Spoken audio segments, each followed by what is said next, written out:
একটু থামলাম। হ্যাঁ, তুমি ফেসবুকে ব্রাজিলের এক মেয়ে লাল চামড়া দেখে একেবারে আই লাভ ইউ কয়ে ভালোবাসা তাকে বাংলাদেশে নিয়ে আসছো, সুখী হতে পারবে?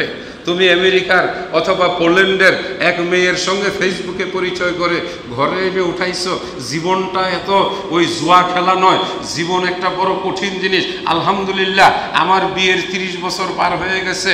জীবনে যেমন করে নদীর স্রোত থাকে, এই স্রোতের জোয়ার ভাটার মতোই আস্তে আস্তে চলে চলে এক পর্যায়ে পৌঁছে গেছি।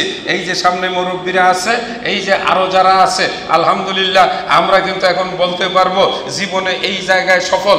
গত সোমবারে বিয়ে পড়ানো হলো, বুধবারে গিয়ে খবর শুনলাম বিয়েটা ভেঙে গেল।